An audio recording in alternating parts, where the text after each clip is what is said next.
This reflection focuses on diversity in the deaf community. Typically, when one sees the term diversity, they define it as the practice of including others from a range of backgrounds due to race, ethnicities, religions, economic status, different genders, sexual orientations, etc. The diversity in the American deaf community goes beyond this definition of diversity. This reading taught me the additional variables that contribute to the diversity in the American deaf community. America itself is very diverse, and the American deaf community is no different, as it parallels in its racial, ethnic, and religious diversity, but it has its own unique differences. This reading taught me that within the deaf community, there is diversity that is caused by different levels of hearing, different personal experiences associated with the use of sign language and amount of exposure, different degrees of parental acceptance and support, and different degrees of identification with other deaf people.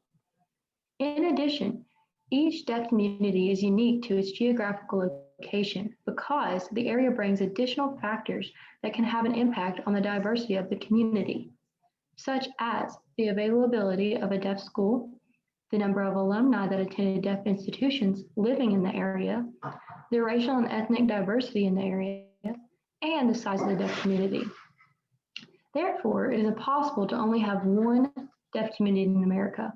There are multiple deaf communities that make up the American deaf community, and I think it is important to recognize every community rather than associating a majority group with the description of the deaf community.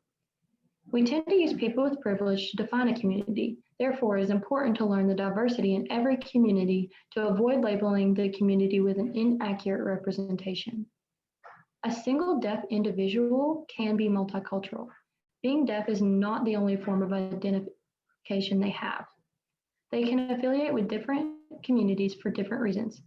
This allows them to have different solutions and support through the different communities.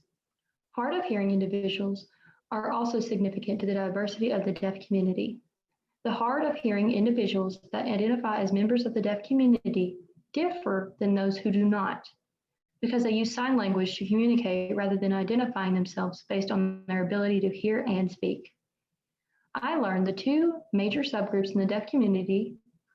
One is the elite deaf, who are deaf professional middle-class individuals. Many of the individuals in this group obtained college degrees, professional jobs, and successful livings. They are often political leaders in the deaf community who advocate for improving the quality of life for deaf people and future generations of deaf people.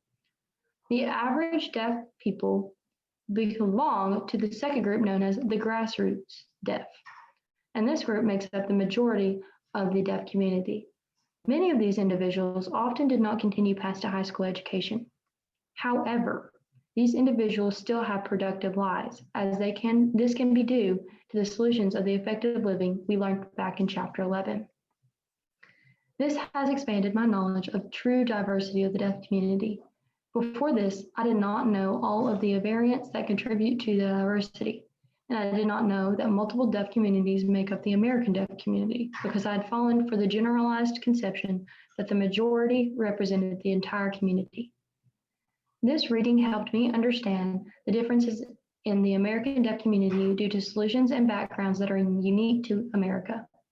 America provides unique privileges such as civil rights laws, large availability of interpreters, more educational opportunities resulting in more highly educated deaf people and deaf academic leaders, recognition of ASL, and a rich diversity.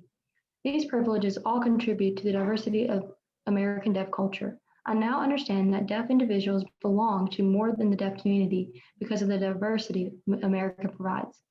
They hold multiple identities, and they have to manage to attain a balance among the cultures they identify with. Overall, the deaf community is very diverse in many ways than diverse racial, religious, ethnic, and economic backgrounds. But deaf people are unified by the shared experience of being deaf, and the diversity in each deaf community contributes to the overall image of the deaf community.